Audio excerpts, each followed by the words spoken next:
far wide. I think about all the stuff out of Abby's room.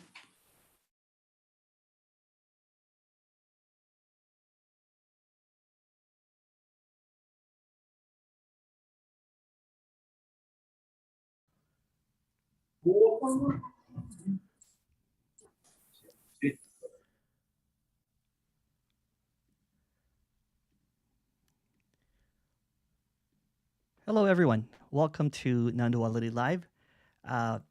Neil Denham live today. If you have any questions, you can ask a question by raising your hand function.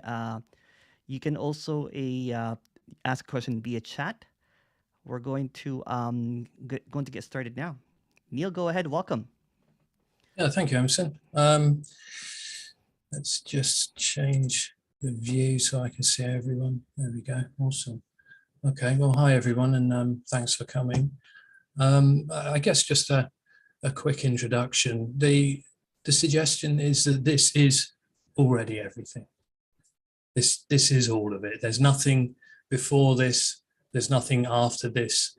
There isn't a something or a somewhere else. So there's actually no possibility for anything to happen in this meeting whatsoever. So in that sense, there's actually nothing being offered at all. There's no suggestion that anything needs to change or anything needs to happen. This is already whole and complete as it is, as it is already appearing. So whatever is apparently happening there is already what's longed for. Every thought, every feeling, every emotion, anything that is appearing to happen is already what's longed for. But what can also arise, or what can appear, what we can talk about, is an experience that seems to arise in this. And it's a kind of a lived experience that seems to arise, which says that that isn't the case, which says that there is something that needs to change about this, something needs to happen, something needs to be different. And this experience, or this experience seems to create a need in that way. And the need is for something to happen in order for this to be known in some way as already being everything, as already being whole and complete. That experience seems to begin with the sense of I am, of that I am here, I am someone, I have a life, I am making choices and decisions, and I am moving through my life to try and find what I feel I need for this to be what I feel it needs to be. The reason there is that need and that sort of seeking, what we would call that seeking, is because what also seems to arise, or apparently arises, with the sense to be someone, or with the I am, is that something seems to be lost, something seems to be missing. And this really is separation. The I am is separation, which then seems to, that sense to be someone who is separate, then seems to create the need for something to be found. And it then feels that it needs to seek to find that something. And all that's being pointed to here is that whole experience is happening as a dreamt reality, which seems to obscure, sort of, or cover over what we might call the natural reality, which is just what, which is just what is, which is just what is appearing and what is apparently happening. So we can speak about that. We can talk about how that experience seems to arise. And we can sort of talk about that seeking energy. What's also being suggested here is that that seeking energy, that need, can suddenly just fall away. And then what's left is just what is.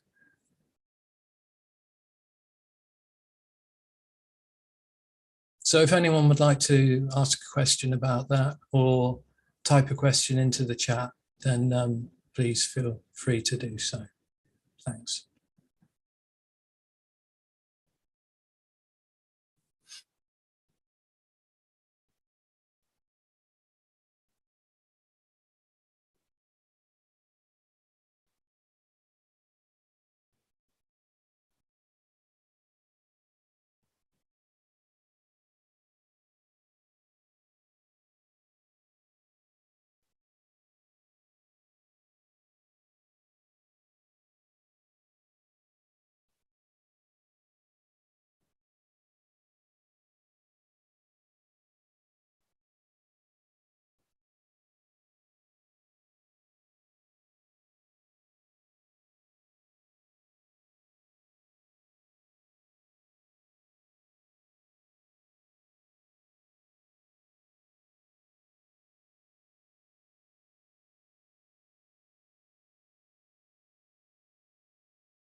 Hitesh, please go ahead.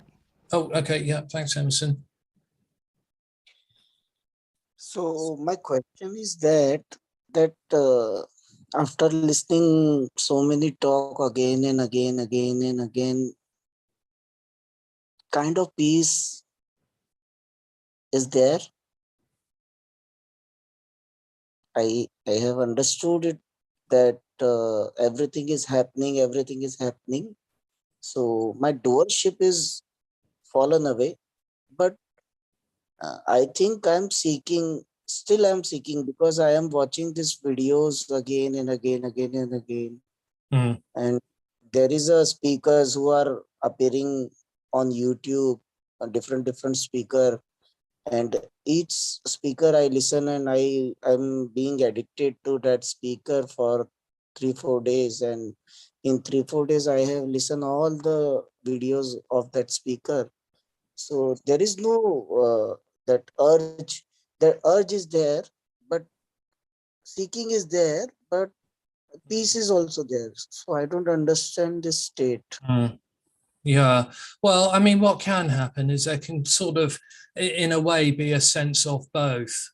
There can sometimes be a sense, I mean, really, while there is a sense to be a me, there is always going to be that seeking. So there's going to be listening to videos and speakers in the hope that something will be heard, which will make sense of the question that you're asking. And really the question is coming from that, still that sense to be someone, still that need and that seeking for this to, for there to be no more questions. That's really what the questioner wants, is for there to be no more questions about this or about what is or about the nature of its reality or about itself or anything like that. And that's what can apparently seem to fall away, is the questioner and the need for questions.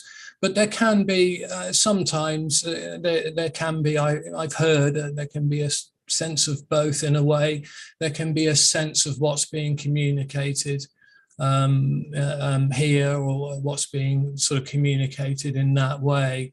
And there can, yeah, there's just a sort of a sense of that, but then there can also still be the sense to be someone who is still listening to a message and still kind of expecting something else to happen. Nothing ever happens.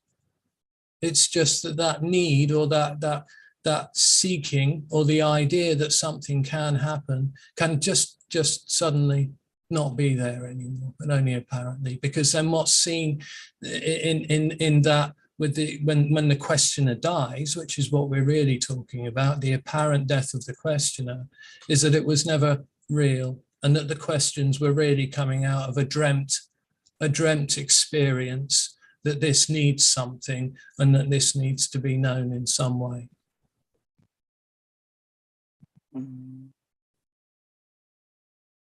Actually, me is not finding any purpose to live now. So Okay. there is no purpose. He don't want to work. He don't want to do anything. Mm. He want to be in a state like doing nothing. So, but the me is still there, I think so. Well, that can be the misunderstanding in what's being shared, that it's implied that one should just do nothing, one should stop seeking, and there's no suggestion of that whatsoever. What's actually being suggested is there is already no one there who's choosing to do something or to not do something. So if there is a feeling there of not wanting to do anything, that's not a someone there not wanting to do anything. That's just what's apparently happening there. There is already no me. So there's no need for anything to happen. But then equally, this is everything apparently happening. So it's not, there's no suggestion about that one should stop doing, or that doing shouldn't happen anymore. Doing just apparently continues to happen, but with there being no one there doing that. It's just what apparently happens. Doing just apparently happens. In the same way that speaking just apparently happens.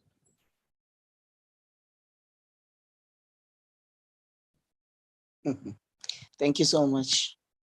Okay, thank you. I have a question here from Mike.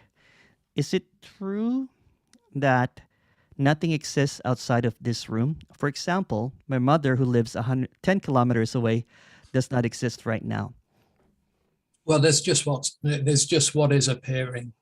So there may just be the appearance of a room, and then also the appearance of the thought of a mother being somewhere else. But that's all just appearing. That's all appearing as this. That's this appearing as the room and as the thought of there being someone else somewhere else. There isn't a real someone else somewhere else. That's just what apparently happens, which is just this.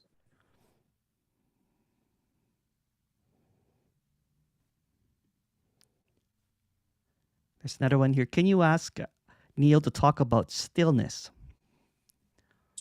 Yeah, well, another misunderstanding, or certainly when I was a seeker, there was a kind of a seeking stillness, because that kind of me energy, or that personal energy, seems to be quite chaotic.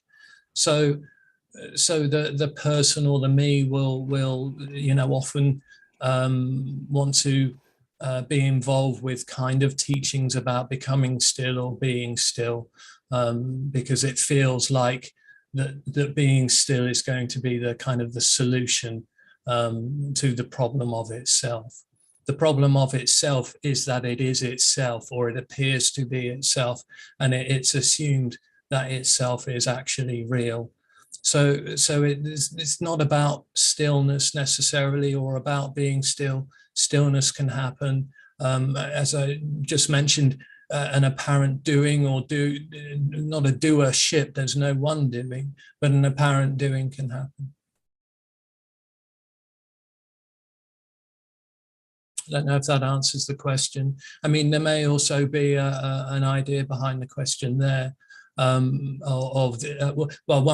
it could be said all there is stillness appearing to move. Movement is stillness appearing as movement, because there's nothing actually happening. There's nothing actually moving. So in that sense, if that's what's meant with that question, then it's, I wouldn't say stillness, but all there is nothing apparently happening. All happening is nothing. So it's not actually going somewhere. It's not. There's no actual. This isn't going somewhere. It's not actually moving somewhere. It's absolutely timeless, as in there's no beginning or end to it, because there's no one in it as having a position for anything to be relative to anything else. It's just the whole singular appearance, which is completely empty, but that is also its fullness.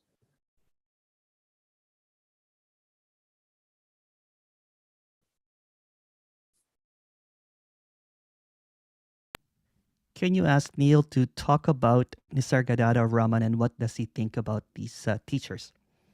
Quite honestly, I don't know a lot about them really to be able to comment, but to talk about teachings in general, what they are generally doing is trying to meet the person as to where they seem to be on their journey, and they very much, I think, talk about the person becoming more self-realized, or even that the person can in some way realize themselves as there being no self. But the teaching, I'm generalizing here, the teachings are generally speaking to the person and telling them that there is something that they can do. But of course, there is no person. So why would they be speaking to an illusion and telling an illusion that there is something it can do to bring about the end of an illusion? Because it's not really happening. And some teachers will use a kind of a similar language, but from what I've read and seen of the teachers, and I never really kind of got into Ramana Maharshi or Nisargadatta. I died before I had the opportunity to get into them.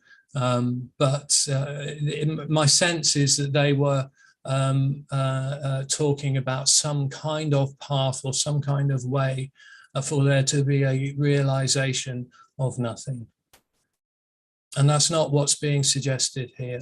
What's being suggested here is there is already nothing or no thing just appearing.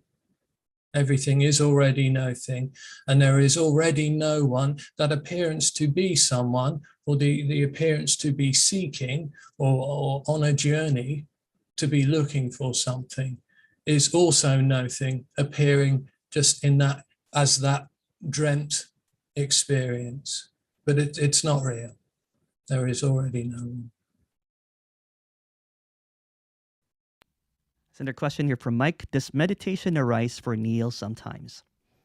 No, not anymore. But I had sort of, there had been a kind of a, how to describe it really, before I even came across this message, sort of Jim, and it was Jim Newman I first heard this communication coming from. There had already been, in a way, a sense that meditation wasn't going to get me any closer to what was being looked for. It was just, I can't really explain it. It was just a kind of a sense, really.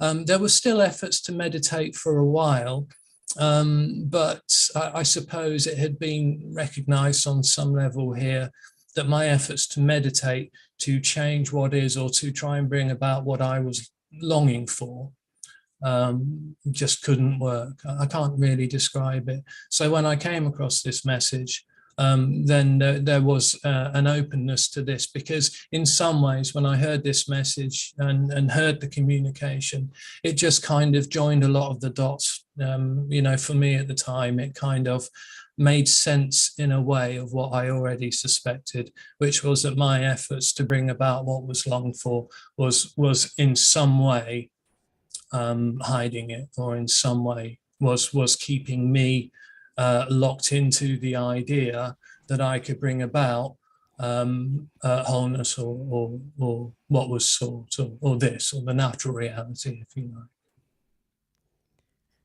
There's a question here from Jade from YouTube.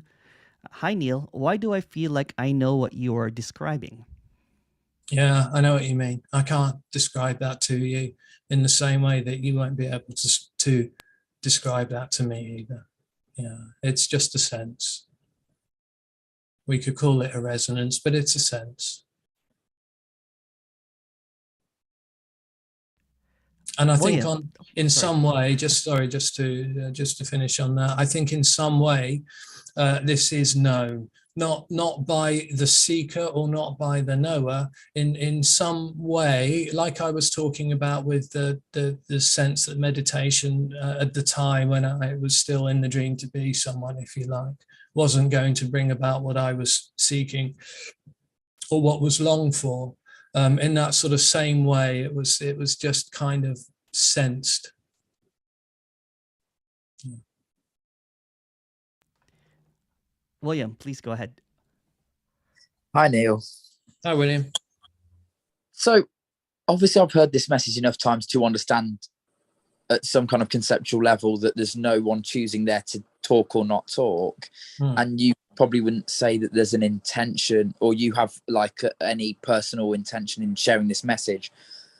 Would you just say that it's just maybe part of the characteristic of that body that it likes to communicate?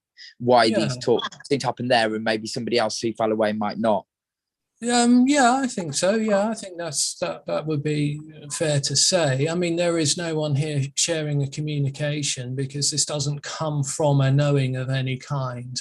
So this is really a report, or a description of of that appearance, for there to be no one, in a way. But yes, there may be a character that enjoys talking or communicating. This character seems to enjoy writing. I seem to. There seems to be something natural here that likes to write. But you wouldn't have the next bit. Well, of course you wouldn't, because you're not there. But there wouldn't be that sense of, oh, now I've got to go and give a talk, like feeling kind of. What I'm trying to share is, for me, because it feels like there's a choice to do Well, I things. think what you're, my sense of what you're asking is it's can only be imagined there that there is someone here who needs to go and do a talk. Yeah. Yeah, and that's the assumption when there is that sense to be someone, or that dream to be someone, is that there is someone here who is choosing to speak or to not speak, or to share a communication or not. But yeah, I would agree with you in that there may be some characters that just don't feel inclined to talk about this. Yeah, there's no one here who really kind of feels any way about it necessarily, but I would say it's enjoyed. I don't mean just in terms of sharing this. I mean, because I feel like I'm someone with choice, there's certain things, let's just say, that I do, and I might feel like, oh, now I've got to go and do that, as if it would be better for me if I didn't have to, as if I've got a choice in the matter. Do you get what I mean by that? Yeah, so what doesn't happen here is all the additional stuff that you're talking about, with the kind of whole, thinking about, oh, do I have to go and do this, or should I go and do that? And yeah, that just doesn't seem to happen. This is very immediate. What is this? It is just absolutely immediate. It is immediacy. And I don't just mean the communication. The communication kind of comes across in that way, with that immediacy. Because there's no one in the way of it. But this, everything, it is immediacy, absolutely newness, immediacy, just all of the time, so to speak. I think what it is as well is, because here there could be a sense of being burdened by circumstances, like now I've got to go and do this thing, and there's a sense that it could be going another way if something else was to happen. I'm trying to imagine when there isn't anyone. I know I can't imagine it, but I'm still trying to imagine it. There wouldn't be that. There wouldn't be that sense of. Why wouldn't you be? Yeah. There wouldn't be a sense there of, I could be doing something else. What might shock you one day is that everything that's apparently happening there, and it will be a shock, is everything that's apparently happening there is this. It is what's on from appearing in that form, or appearing as whatever is happening there. There is no separation. There is no individual. It's never born. It's never really born. It doesn't live, doesn't do anything. It's a sort of, we talked about this contracted energy, and that's the best description I can think about. It seems to just be a tension, a contracted energy, a contraction, where this sense to be someone seems to arise with a knowing of I am, seems to be arise with. And this seems to create, in a way, this is a story, of course, this illusion of separation, that I am and I am real, and that seems to create the kind of the dualism, if you like. Yeah. And what's recognized is that whole thing, it was never real, and it never really happened. Which is why everything that's appearing to happen there, and that would be the shock, because it's completely unexpected. Everything that's apparently happening there is what's longed for. It's what's longed for, imagining what is longed for is, if that makes sense. As if it's something. Yeah. Well, I was going round and round. It's what's longed for, appearing as imagining what that's like.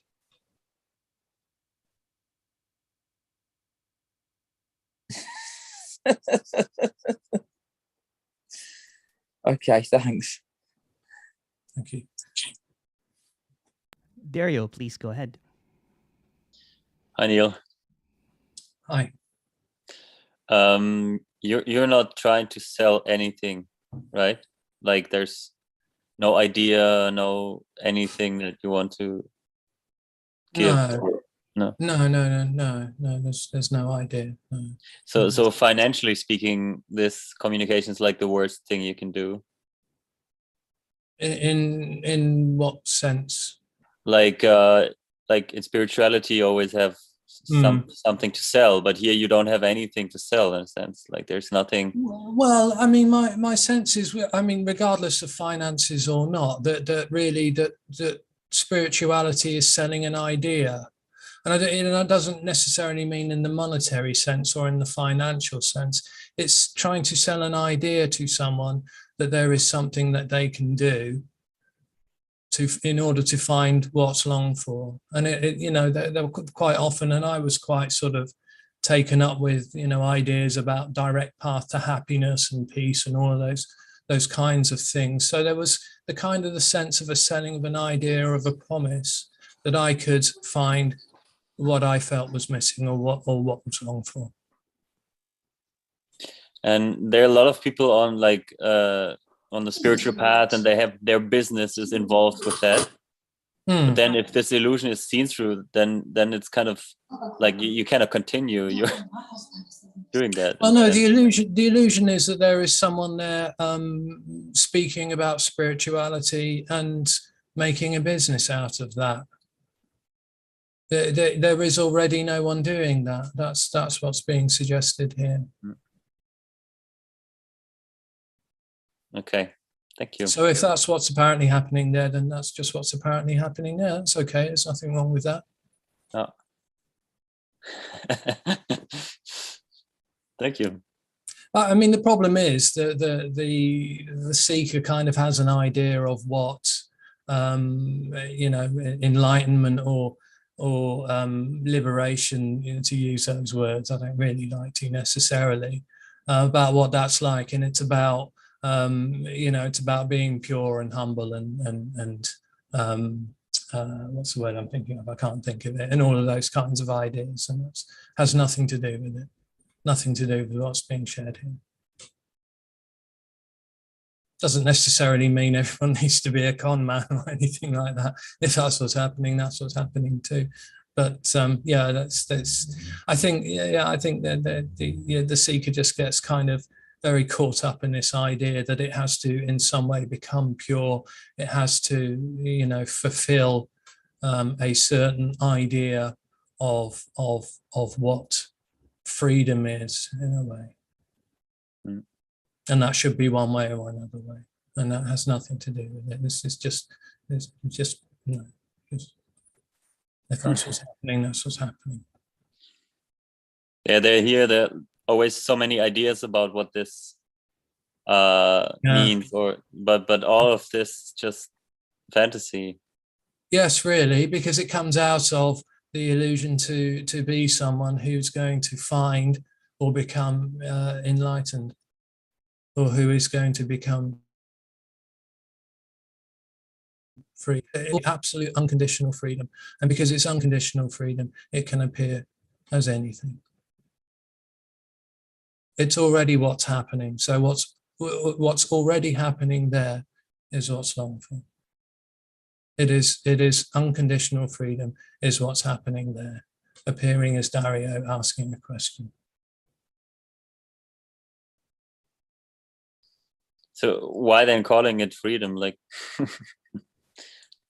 Yeah, well, because it's unconditional freedom, it can also appear in the form of not being free. But even that sense to not be free, and because there is that sense to not be free, then the freedom must be found, is unconditional freedom appearing as that. And that's the surprise. That's the surprise. That's what, in the end, that's what is can be revealed, is that what was being looked for or what was longed for was already. It never left, never went anywhere. It can't go anywhere. Doesn't go anywhere. This is all of it.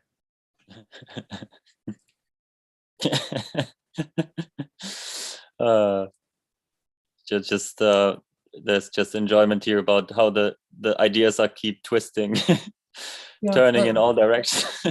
Well, that's it too. Yeah. But of course, once that's recognized, then all of those ideas will fall away. Thank you. and so will you and your story, and so will the idea that, or the sense that you were ever a person who was looking for something. It'll just be absolutely obvious that this is already what's on the phone.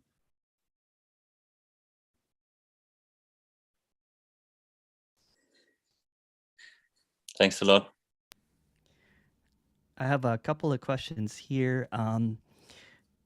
Is reminding ourselves, this is from Mike, throughout to say that there's no one here helpful? No, because there is already no one who would be reminding themselves, so there is no one here. No. This becomes a kind of a personal mantra. So we're not talking about the knowing of no one, or a someone knowing that there is no one. It's just there is just no one. There's no one in this. There is no one.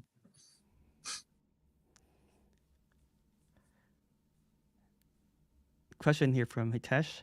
Every speaker shared before enlightenment and after enlightenment story, but at the same time they said nothing is going to happen. Why is this why this contradiction? Yeah, it's a bit paradoxical in the way that it's said. Yeah, absolutely. And what I would say to that, so an illusion, it's a kind of a hypnotic dream. So it's a convincing illusion or appearance that there is someone, and the appearance to be separate, that there is this subject-object appearance or reality. And that sense of loss that comes out of that feels absolutely real. There's no denying of that feels to the person and to the individual, to the seeker, that feels absolutely real. So this isn't actually negating that. It's not, we're not just sort of sitting on that necessarily. But what can happen is that can just sort of be exposed in a way as not actually going anywhere. So the kind of the before and after, there isn't actually a before and after. And again, to use a word like this makes it sound a bit like that, but what's revealed is that nothing needed to happen. There is no one to die already. But that illusion to be someone, or that sense that I am here and I am real, is convincing. That's the nature of an illusion. It creates a false impression of reality, but that doesn't mean that it's real. And it's the kind of the seeing or the recognition of that it was never actually happening. So there is no enlightenment because it's already.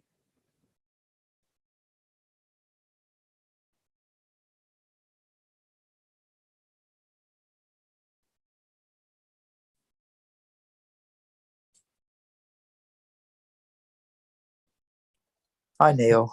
Hey, William. I feel so confronted and threatened listening to this, especially when you say there's no enlightenment, because that takes all the hope away. And I'm just desperate to find holes in this message and poke holes in this message, even though I know that's completely futile. And I've tried it before with Jim and people, and it didn't work. So why is there that need to find flaws or to just reject this message? Well, the me is constantly rejecting it. This message is being rejected. The apparent me's listening to this now are not hearing what's being said whatsoever. It's never heard. The message, so to speak, it's not really a message, but it's never heard. Not by the me. And the real danger, or the sense of danger sometimes can be, which is where this gets really fun, is that something might hear this and you might die. Fucking hell. Sorry. It is just the thought of what I don't, obviously you said no one, the me can't hear what's being said here, but the thought of this is, I don't even know how to describe it. It is like I'm going into strong defense internally. I can feel it, like that contraction just almost wrapping itself to. But what I was going to say is this message is just, you're saying that the me will never hear what's being said here. ultimately just what's being said here is that there isn't anyone. Would you say that's it? Yeah, but there's no one saying that. There's no one saying that there is no one. There's no one saying that there's no one. But that's the thing that me can't hear, is that there isn't anyone. Yes, of course, yeah. Because again, from within the dream to be someone, that dream is convincing. All there is the absolute, but from within the dream is absolute. It's for the dreamer, the dream is all there is. And it's trying to find its way out of that dream. And what it wants to hear is that there's something it can do to bring about the end to the dream, to be someone, that it can awaken from the dream, and it will know it's all a dream, and whoa, everything will be great. Okay, thanks.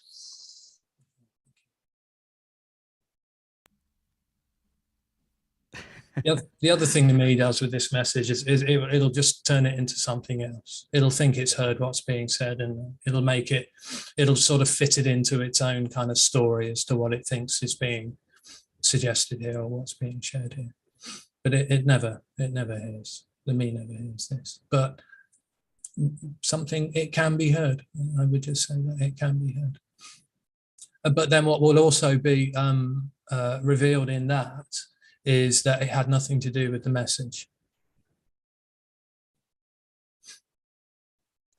Just one more thing. So when you say it can be heard, that means as in everything of the me collapses. The whole sense to be someone, yeah, apparently collapses, yeah. And I say apparently because it isn't real in the first place. It isn't really happening. But when there's a sort of loosening of the contraction, or maybe an openness to what's being said here, would you say it's being heard, or would you say it's never really heard until everything's gone? Well, that's just happened. That's just what seems to happen in the story. Like I talked about earlier, when I was a seeker, when I was still in the illusion to be someone who had to find something, if you like, that in some way that this when this was heard, it kind of what did I say? Joined the dots in a way, kind of in some way. I mean, just the concept, really. Just in some way confirmed what I kind of sensed already. But the listening to the message, or what we can be called the resonance with the message, was nothing to do with me, because the me constantly resists what's being shared. It's something else, and we talked about it before. It's home resonating with the sense of itself, or not even that. It's just home apparently resonating. Okay, thank you. It's home appearing to be someone who's listening to a message or a communication where there is a resonance.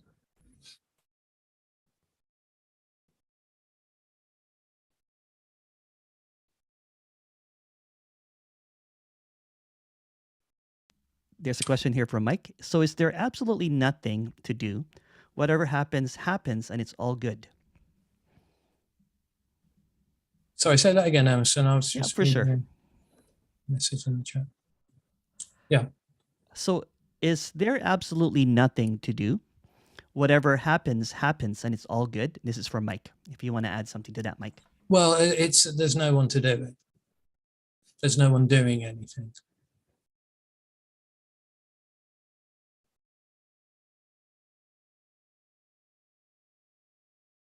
I've got a direct message here, Emerson. I'll read it out. It's come directly to me. It says, "Hi Neil, I came across this message about a year ago, and I'm now aware that I am less likely to plan ahead as I used to do, and I'm less tolerant of people who talk about themselves and their lifestyle. I feel as if the me is falling away, but at a very slow rate is this possible. There's another part to it. So just to address that, yeah, in the story, I've heard it talked about a kind of a slower falling away, but I would say that the death of the me, if we want to call it that, it's just sudden. Whether there is a great roaring me fire or a tiny little me candle flame, again a story. When that is no longer, then it's just seems to be in a way, but then again it's timeless. It's timeless because ultimately it is that there was never a me.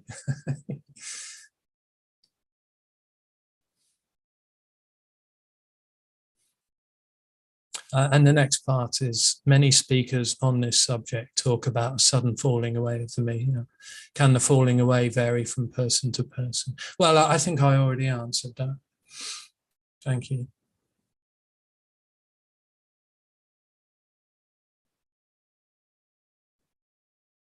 There isn't actually a me to fall away.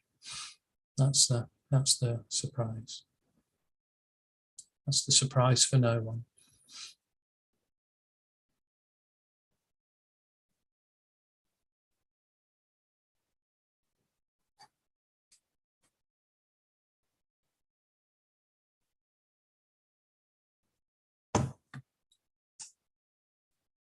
This one is from YouTube. Why is there so much resonance to this communication, but also so much reluctance? Well, I think I was talking about this just a minute ago. The resonance is something, it's not the me who resonates with this or with the message or with the communication. So in a way, and I think I talked about this at the beginning of the meeting, it's like there can be the resonance to this and the attraction to this, but also being repulsed by it at the same time, which can be quite confusing,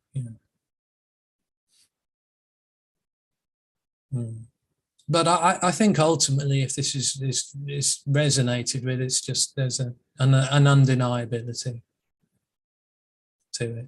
Even if there is that apparent resistance to it, there's an undeniability to it. There was here when it was heard here.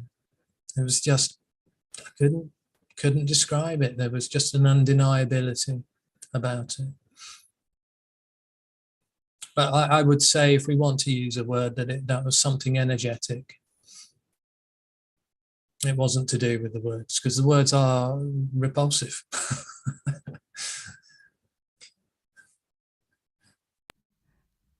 There's a question here from Carissa. Hi, Emerson. Can you ask Neil to talk about the sense of location, the knowing of here, in quotations, falling away? Yeah. Okay. So what seems to arise is a contraction, a sort of a contracted energy, for want of a better way to describe it, which seems to arise in the body and seems to create the sense of a position. And that's all that apparently happens. That energy isn't separate, but the energy, if you like, boundless energy, can appear to be contracted. And it seems to be that the sense to be someone or to be here, that location is sort of arises simultaneously with the knowing of of here.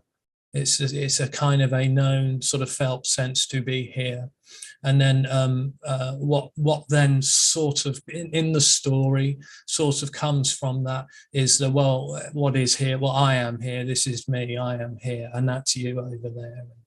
And then really life goes on being lived from that position, with that knowing or that assumption that there is someone there who is having a life. And it does seem that sort of that tension, that contracted energy, it does seem to be in a way supporting that kind of construct, if you like, that me construct. It seems to, it seems to be the cornerstone in a way of that separate experience. But there is no separate energy. That apparent contracted energy isn't separate. It's just an appearance of a contraction and the appearance of a location. And that's what apparently dissolves. Thank you, Neil. Question here from Mike. What is the biggest difference since Neil died? Well, in nothing has changed. So nothing about the apparent life has changed. There's just simply no more Neil in it.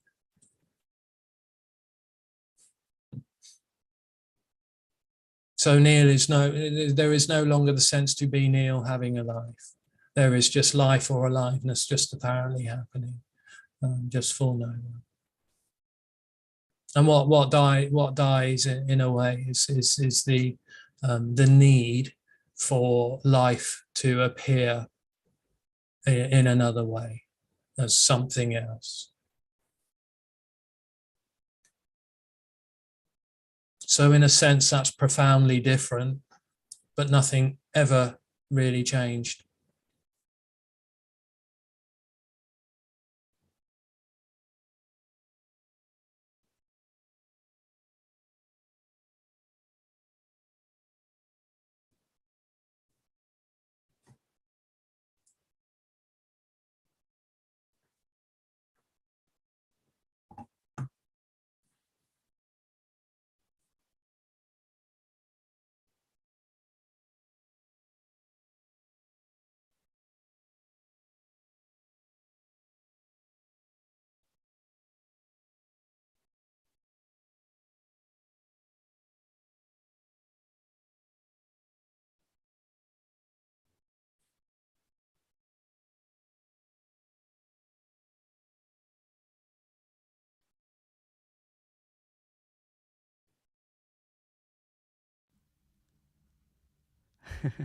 There's a question here.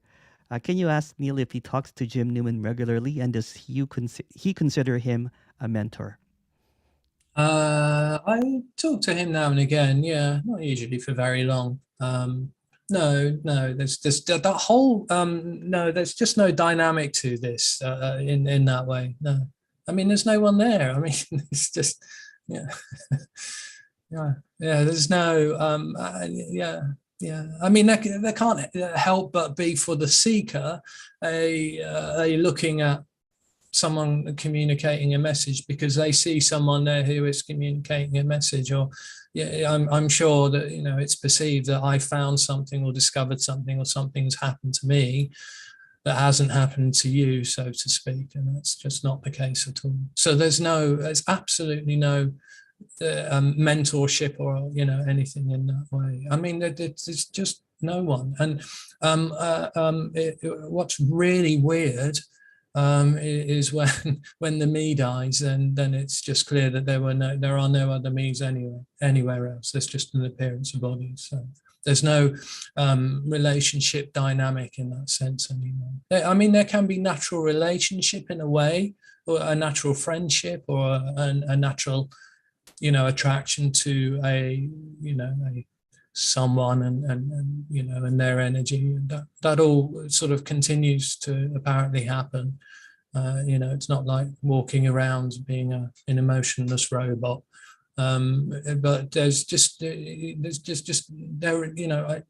is no Jim Newman and Neil Denham to speak to and have that kind of dynamic of mentorship.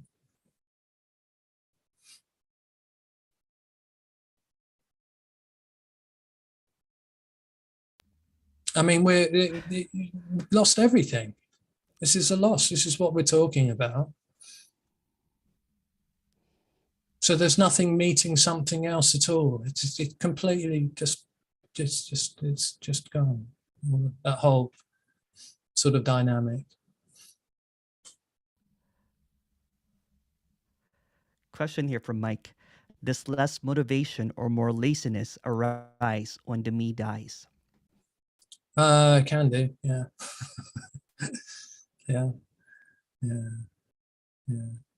I think a lot of the what the me seems to do Well, what that appearance seems to do is it seems to be sort of very driven to find, because it's kind of needy, so the seeking sort of seems to kind of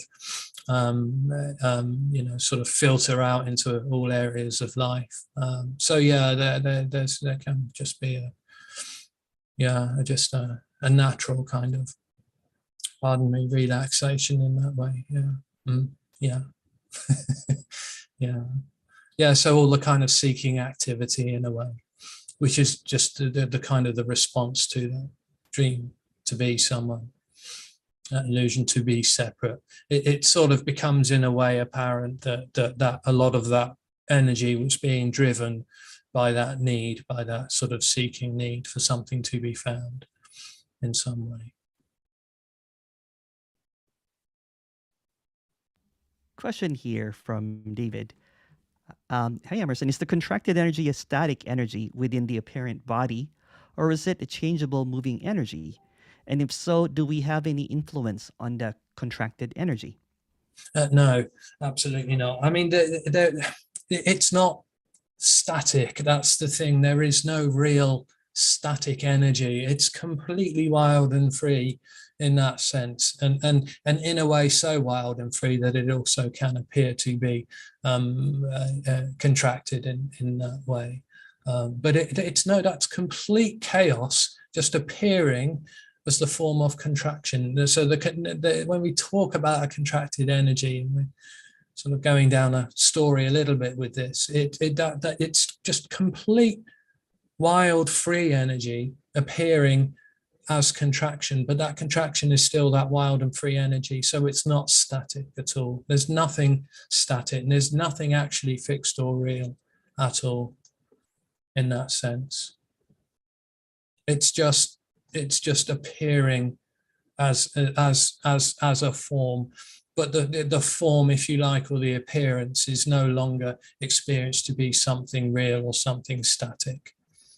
It seems that with that sense of that I am real and I am static and I am here, I have a position, then that whole sense that everything else that has its position, the whole subject-object dynamic, which was never really real to begin with, it's just absolutely clear. It's very sort of one-dimensional in that sense, and I don't mean that these eyes see in one dimension. I'm getting a bit lost here now, but yeah, it's just in that whole kind of that whole subject-object relationship to the appearance is no longer there, because there is no subject. The objectification arises with the sense of the subject, and the sense of the subject is no longer there, or there just simply is no subject. Then there is obviously of course, no object. Question here. Does motivation or ambition also die? No, not necessarily. Not necessarily, because there's no one doing that anyway already. So why shouldn't there be an ambition to change job, or why wouldn't there be a motivation to go for a run or something like that? If that's just what's arising or appearing to happen, that's just what's appearing to happen. There's no one doing that, of course. But ambition, I know it's probably a bit confusing the way I was talking about seeking. It does seem that seeking energy does seem to sort of create that sort of dynamic in one's life. But that's only really because the me believes it is real and it has a life within which to be ambitious and to be motivated. And its motivation is to get its needs met, to find what it feels it needs. And that's really coming out of that fundamental sense of separation, because what comes with that sense of separation, there is something somehow lost in that. Something is somehow lost, that we've been cast out of paradise. So in that sense, then there is no ambition, or there's no more seeking, of course, because there never was a seeker. There never is a seeker.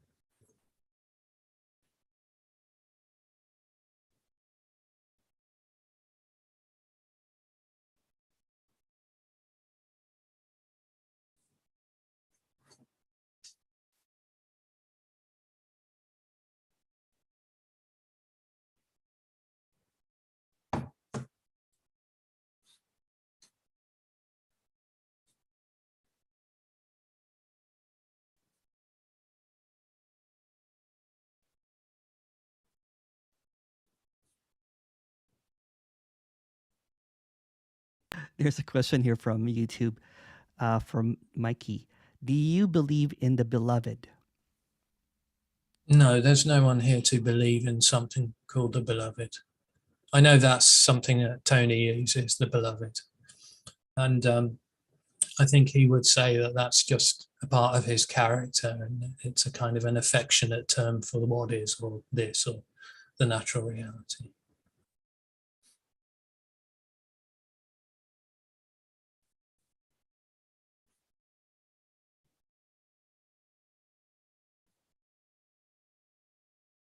That's not meant as a, there is a something as the beloved, or that is the beloved, or called the beloved. But I would say that there is, it seems that in that apparent falling away, there is just a deep sense of a falling in love, which is completely impersonal. It's unconditional. And that can appear as any form. So if I steal Tony's word for a moment, the beloved or the in loveness can appear in any form. It can appear as, I don't know, war, can appear as lying politicians. It can appear as whatever, a pandemic. It's all the awful things, the most awful things you can imagine is that in loveness appearing as those things. But of course, it is also the things that are enjoyed in life, so to speak, of course. It's everything. There's no one making deals with anything anymore. There's no more bargaining, there's no more. This can be love if I feel this is love, or if I feel loved, or if I can find my way to love, or if I can be more loving, if I can be more thoughtful of others and be less selfish, and now I'll invite more love into my life.